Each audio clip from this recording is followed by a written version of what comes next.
This scene right here is not only one of the most iconic moments in the Final Fantasy franchise, but also one of the most iconic moments in video game history. But it's led to some misconceptions involving it. And that's basically what I want to go over in this video, as well as explain how it relates to Rebirth, and whether or not I think Aerith will die in this re-trilogy we're currently in.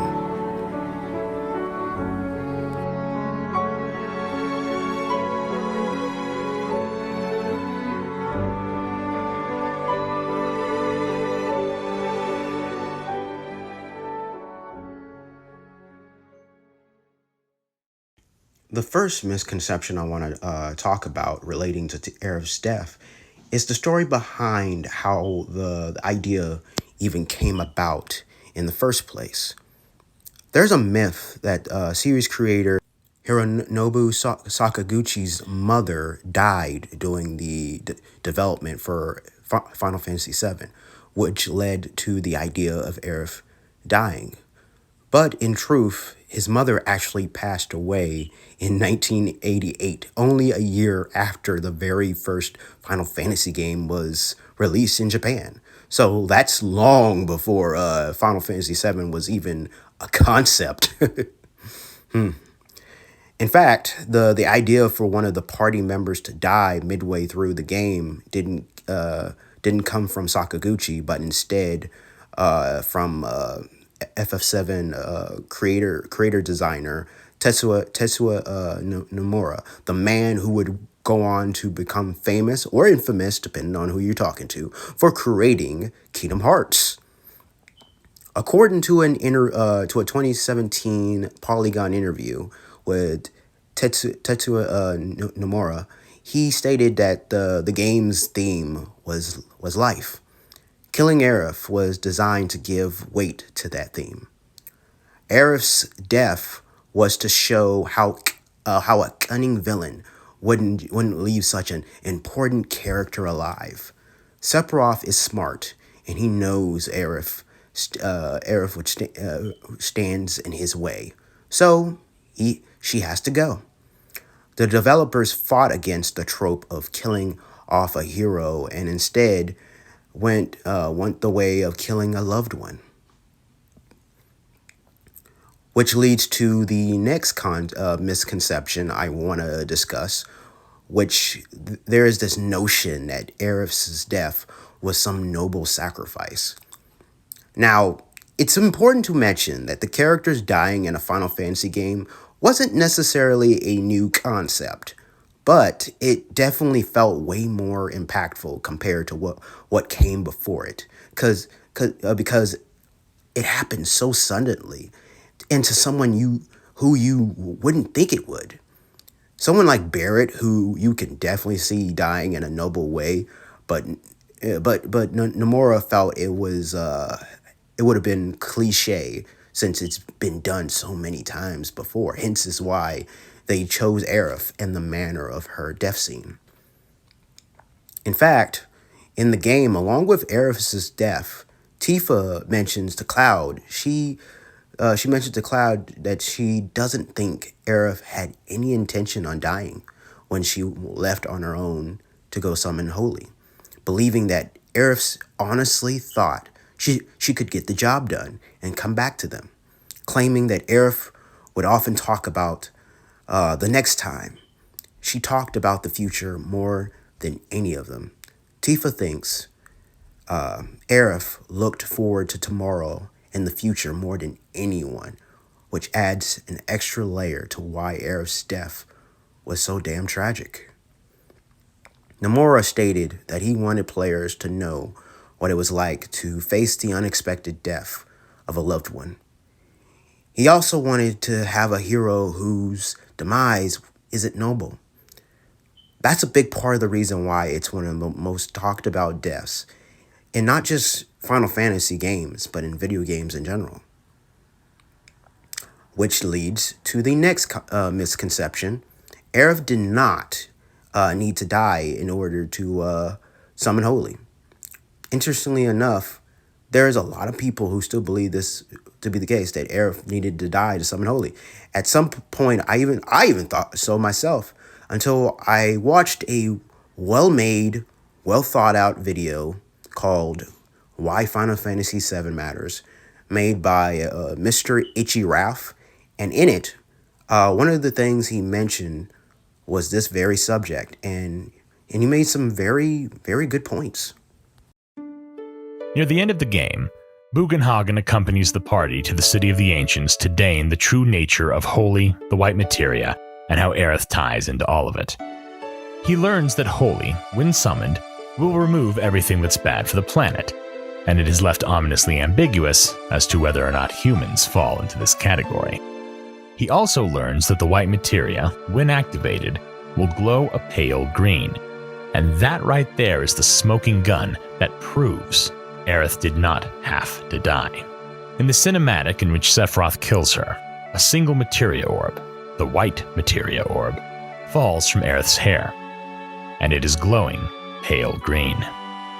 By the time Sephiroth killed Aerith, Holy had already been summoned.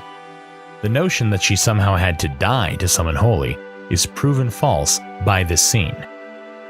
Now, it is true that Holy does not immediately appear to destroy Meteor after Sephiroth summons it, but this is because Sephiroth is constraining Holy within the lifestream.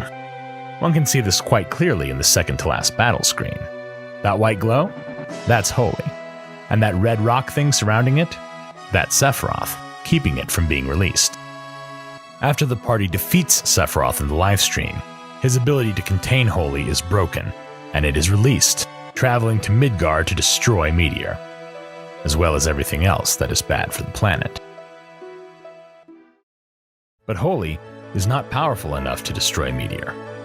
The lifestream itself needs to be summoned to aid in Meteor's destruction, and the final shot of the game shows Meteor being torn apart by the combined forces of Holy and the lifestream, while Aerith's face looks on.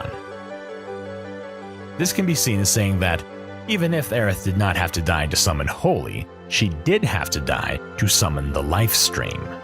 So if she didn't die, humanity never would have been saved. So she's a Christ-like figure after all. But a careful reading pokes some holes in this argument's logic as well. Yet this all belies a more obvious point. If Sephiroth had not constrained Holy in the first place, it would have had much more time to work on Meteor, and probably would have destroyed it. As we see in the ending cinematic, Holy was not released until moments before a meteor would have struck the planet. If not for Sephiroth, the lifestream would not have needed to be summoned. If not for Sephiroth, Meteor never would have been summoned in the first place. If not for Sephiroth, Nibelheim wouldn't have burned down. Cloud's mother never would have been killed, or Tifa's father, or Aerith. Aerith's death was not part of some grand design arbitrated by the fates. She did not sacrifice herself. She was just murdered. Now, this next misconception kind of hit closer to home for me because this is a popular theory that I remember seeing circulating online, and I even mentioned it in a TS101 post I wrote years ago, like around 2013 or 14. Basically, the theory is that it was Cloud who killed Aerith, not Sephiroth. Sephiroth nearly severely wounded her to the point of paralysis, but due to impaling her spine, but she's still technically alive. Another thing a lot of people like to point out is that dead bodies float. But here in the game, when laid to a watery grave, Aerith immediately sinks. So basically, she didn't die from getting stabbed by Sephiroth, but instead from drowning after Cloud put her into the water and sank her to the bottom. So according to this theory, Cloud had really goofed up by accidentally killing one of his love interests. But in actuality,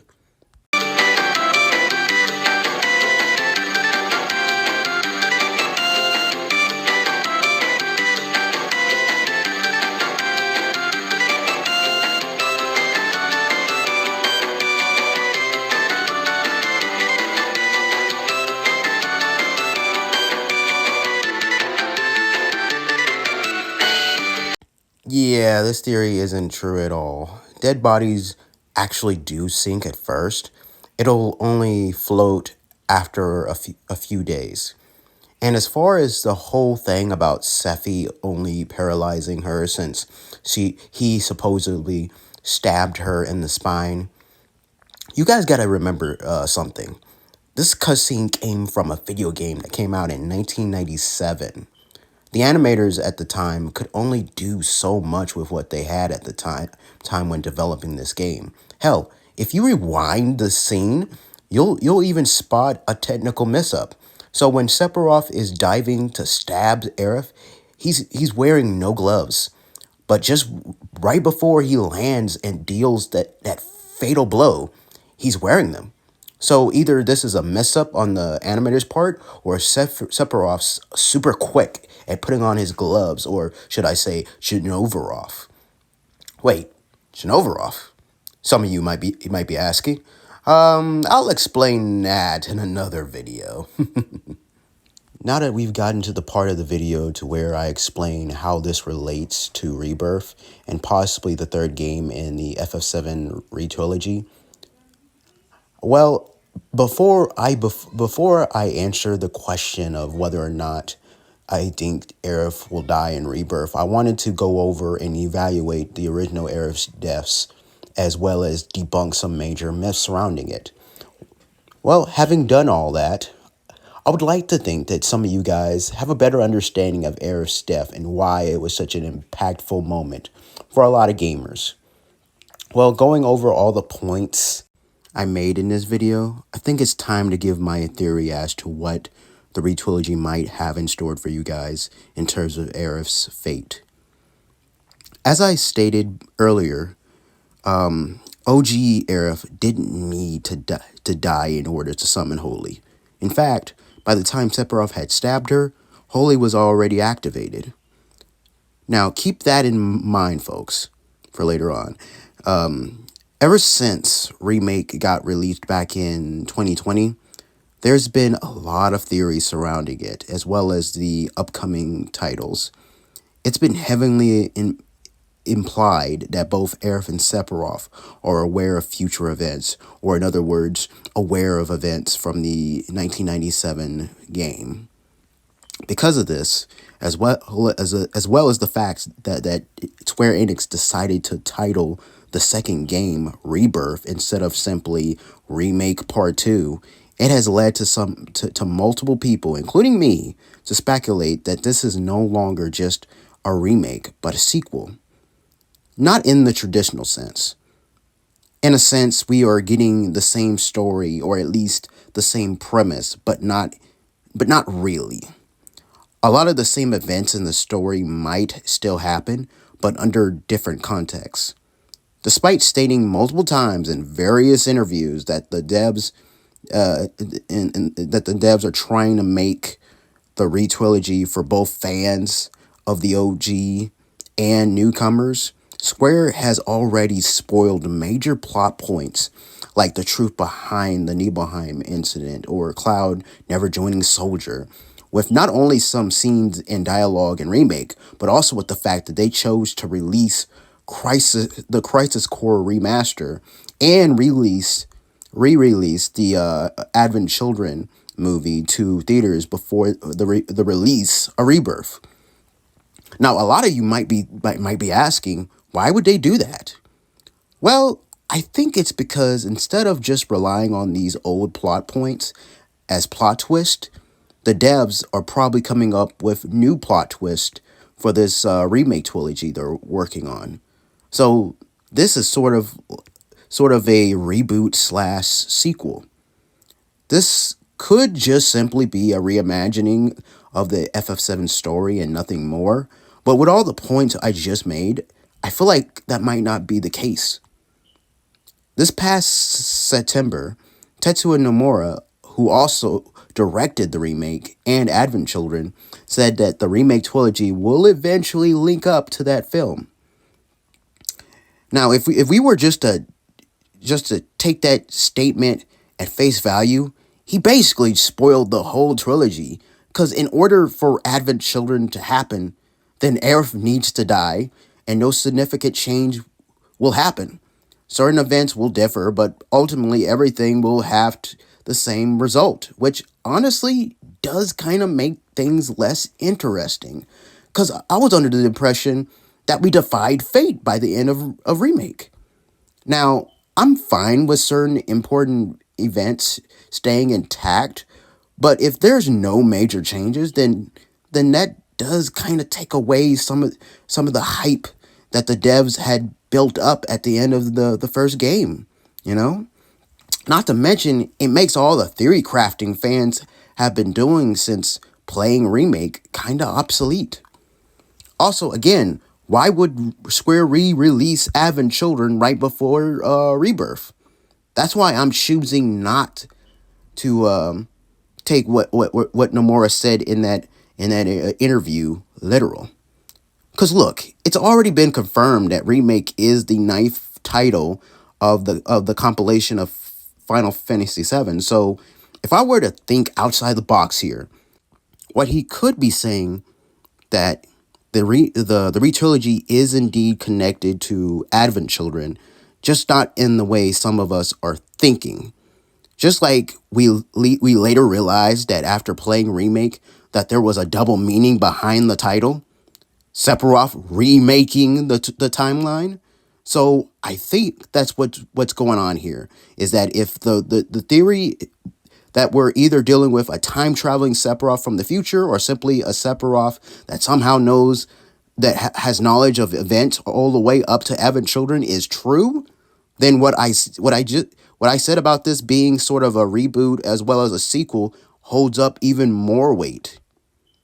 Basically, the events of the 1997 game as well as its 2005 sequel film has already happened, but in an entirely different timeline / universe from the one we're currently in.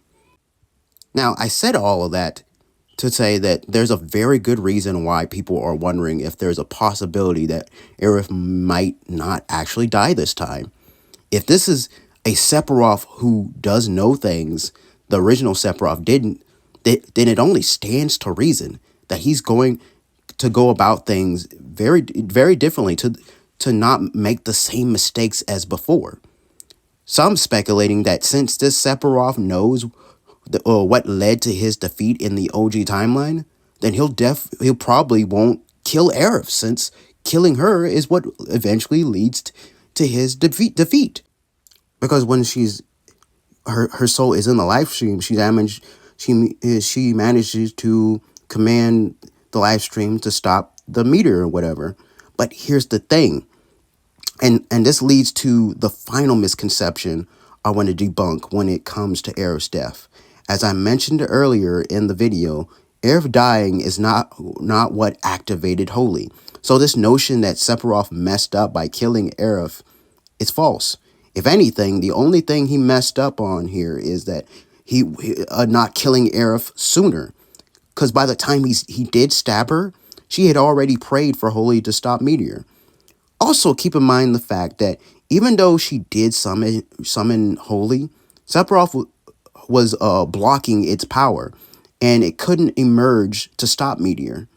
It was only after Sephiroth's defeat at the hands of Cloud's party that allowed Aerith to release Holy, though Meteor had fallen too close, and Holy's energy was unfocused by its gravity. Within the livestream, Aerith commanded the livestream itself to emerge from the planet and push Meteor back, allowing Holy to focus its energy. Holy in the livestream destroyed Meteor and saved the planet. So, if Aerith hadn't summoned Holy, I don't think commanding the livestream would have been enough to stop Meteor. So, theoretically speaking here, Sephiroth can still kill Aerith and not worry about the consequences. So no, I don't necessarily think Aerith is safe from Sephiroth's blade.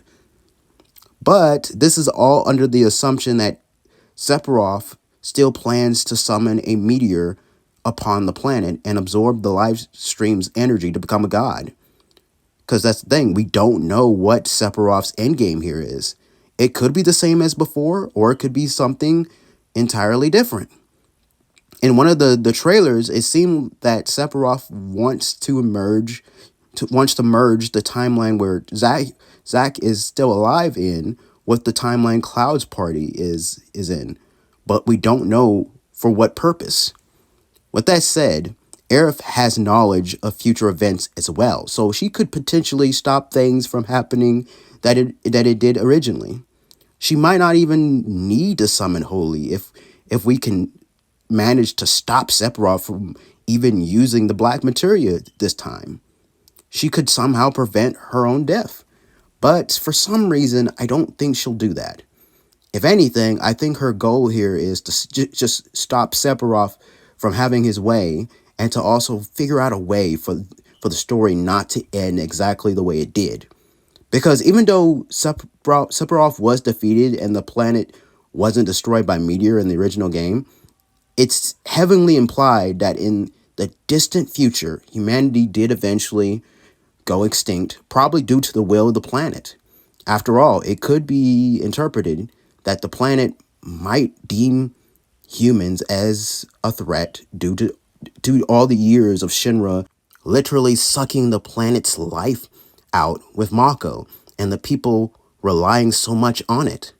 So maybe Aerith wants to prevent humanity from going extinct somehow, which means she's probably in opposition to both Sephiroth and the planet, just not in the same way Sephiroth is to the planet. So preventing her own death might not be such a high priority on Aerith's part. However, I can see the story trying to give us hope that maybe we can save her. One of the things that makes this new direction so exciting is that we have no idea what's going to happen.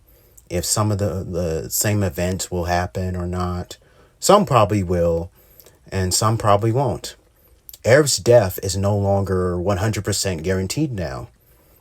With that said, I understand the importance and significance that scene has had on not just the story, but gaming as a whole. And what Square is probably trying to do is give us that false sense of security, make us think that we can prevent it from happening. But ultimately, it does happen, proving that some things just are fated to happen no matter what, which I think will be a brilliant move on the devs' part. Now, I don't see myself getting upset like some OG fans will if they choose not to kill Aerith. Instead, for me, it really depends on the new story they're trying to tell and how well it's executed.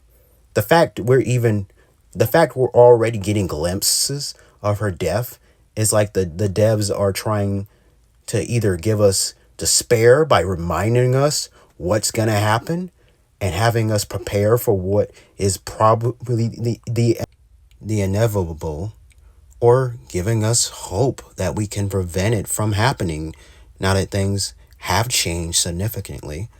But if it turns out to be false hope, then it'll definitely make her death even more painful, which might ultimately be the devs' goals.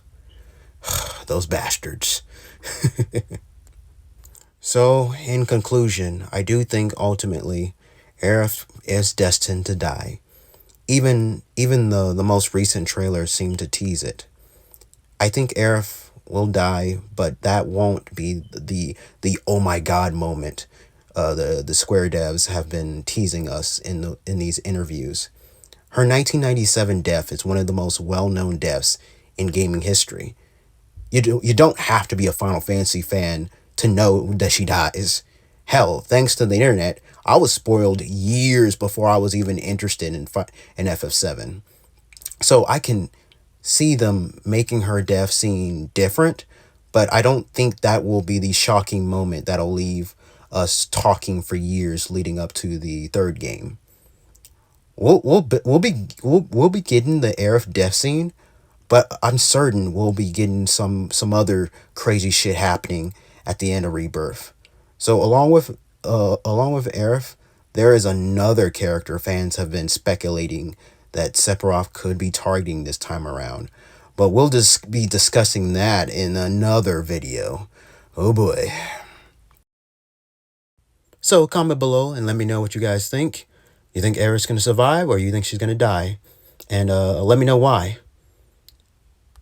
Now, if you enjoyed this video, hit that like button, subscribe for more videos, and most importantly, hit the notification bell to be notified for whenever I do post these videos. And with that said, stay beast.